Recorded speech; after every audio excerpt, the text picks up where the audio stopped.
जितने आस्था चैनल पर कथा सुन रहे हो, जितने फेसबुक और यूट्यूब पर सुन रहे हो, बहुत सावधानी से सुनना। जब जीवन में कहीं समस्या खड़ी हो जाए, कहीं बहुत विकट समस्या है और कोई हल ना मिल रहा हो जाता है जीवन में कोई कोई घड़ी ऐसी आके खड़ी हो जाती है जहां पर हमको सोचने के लिए भी समय नहीं मिलता। तब हमारे यहाँ इसको शुक्ल एकादशी भी कहते हैं और कहते हैं ये सती माता ने यही एकादशी के दिन से जो व्रत साधना करना प्रारंभ करी थी वो सुख देने वाली थी। निवेदन है आपसे भी, कोई कार्य अटक रहा है, तकलीफ आ रही है, दुख है, लक्ष्मी नहीं आ रही, परेशान हो, जो हनुमान को जान गया, जो शिव को जान गया, उसकी जिंदगी सार्थक हो गई। जैसे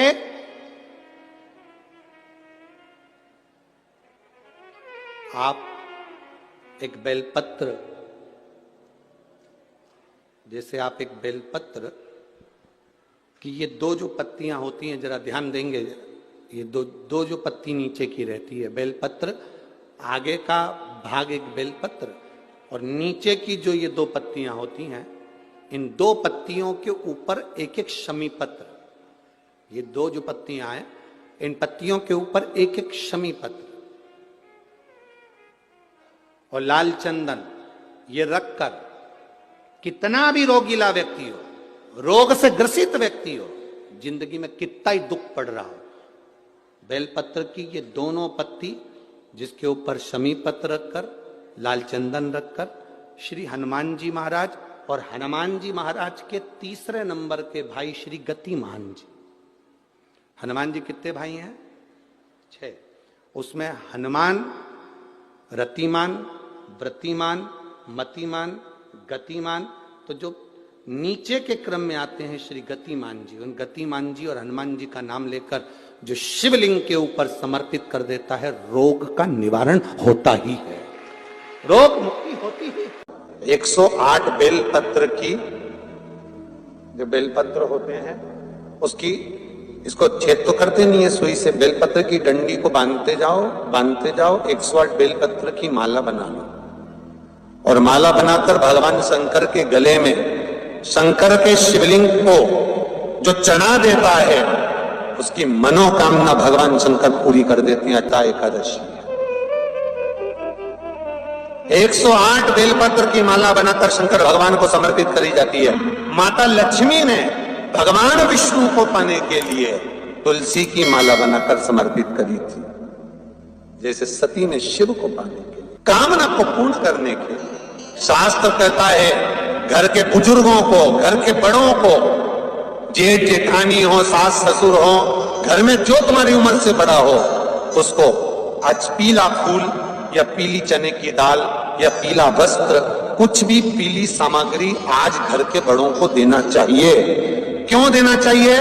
तो शिव महापुराण की कथा कहती है कि जो शुक्ल पक्षी की एकादशी के दिन पीली वस्तु का दान दे देता है, घर के किसी ब्राह्मण को देने नहीं जाना, किसी मंदिर में देने नहीं जाना, आपके ही घर में, आपके ही घर के बड़ों को कोई भी पीली चीज का दान कर सकते हो। फूल हो, मिठाई हो, कोई अनाज हो, कोई वस्त्र हो, पीली वस्तु का दान दे। क्यों होगा? क्या होगा उससे? शिव महापुराण की कथा कहती है उससे जिंदगी में कभी बड़ी बीमारी प्रवेश नहीं करती। सनातन धर्म कहता है बट वृक्ष की पूजन करने वाला, बट वृक्ष के नीचे शिव की आराधना करने वाला, लोम समर्पित कर जल चढ़ाने वाले का जैसे कर्ज मुक्ति होती है, उसी तरह आंवले के वृक्ष के नीचे मात्र ताजा मिष्ठान दूध का बनाकर उस सामग्री को भगवान आंवले के वृक्ष के नीचे पूजन करने से लक्ष्मी और संपदा की वृद्धि होती है। जैसे शमी का पौधा, शमी का वृक्ष, शमी के वृक्ष के नीचे मात्र दूध और जल मिला हुआ जल, शमी के वृक्ष के नीचे मात्र ओघड़दानी, अवधूतेश्वर महादेव के नाम से केवल हफ्ते में एक बार भी अगर दूध और जल का मिश्रण शमी के पौधे के नीचे कर दिया जाता है तो कहते हैं शरीर में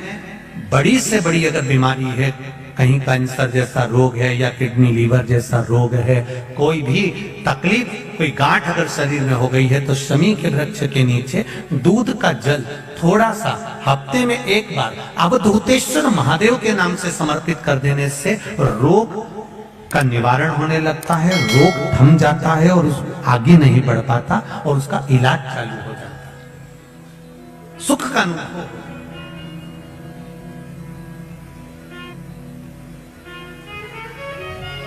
बस एक बात का स्मरण रहे, आप आंवले के वृक्ष के नीचे अगर कोई भोग लगाया गया है पा सकते हैं, पीपल के वृक्ष के नीचे कोई भोग लगाया है पा सकते हैं, बट वृक्ष के नीचे कोई भोग लगाया गया है पा सकते हैं।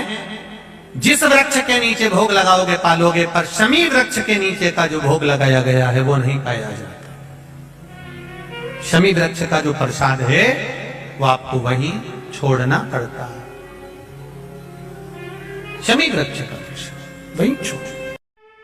जैसे पीपल के पत्ते में पराग होता है,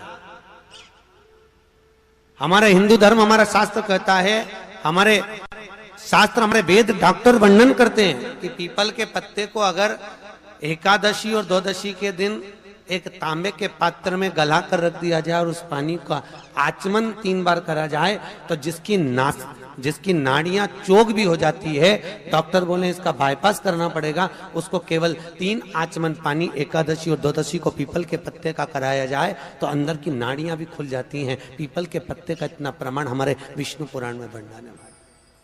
पीपल के पत्ते का इतना प्रमाण, पीपल के पत्ते का इतना लेख है। जैसे चर्म रोगधारी व्यक्ति होता है ना, जिसकी चमड़ी सफेद पड़ जाती है, तो उसको क्या करना चाहिए?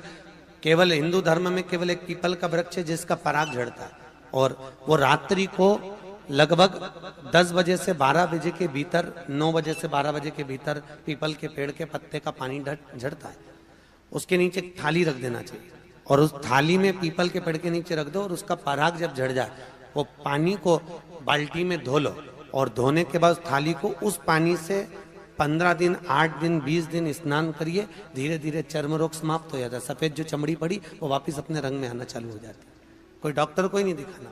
2 चीजों को याद रखिए, गौदान और एकादशी।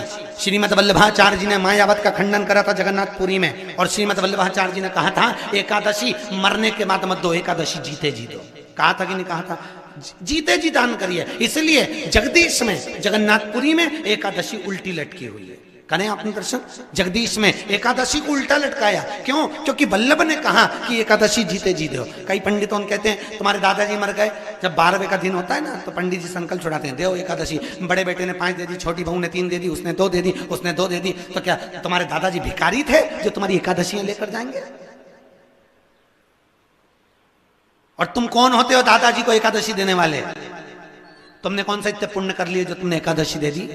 एकादशी के दान की महत्वता श्रीमद वल्लभाचार्य जी ने कहा कि कोई व्यक्ति अगर खटिया पर सड़ रहा है, पलंग पर तड़प रहा है, हॉस्पिटल में पड़ा हुआ है, तो निवेदन है कि उसको देखने जाओ तो अपनी करी हुई एकादशी में से 2 एकादशी का दान उसको तुरंत दे दो। क्यों? तो जिससे उसको मोक्ष मिल जाए, मरने के बाद नहीं।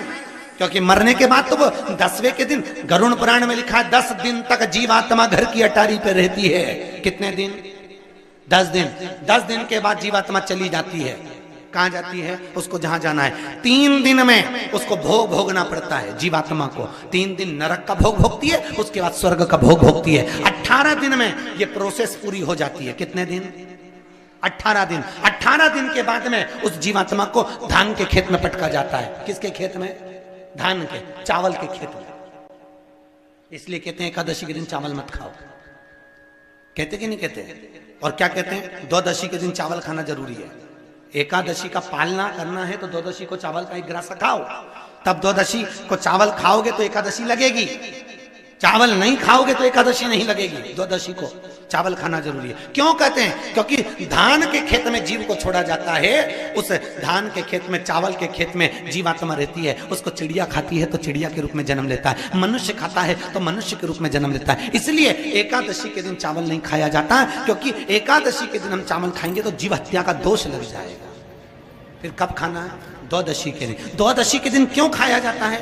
क्योंकि हम एकादशी के व्रत करे रहते हैं और पहला घासा जब चावल का खाते हैं तो अपनी करी हुई एकादशी का पुण्य जितने जीव हमारे मुंह में जाते हैं उनको उसका पुण्य मिल जाता है और उनका फिर जन्म नहीं होता, वो तर जाते हैं, उनको एकादशी का भाग मिल जाता है।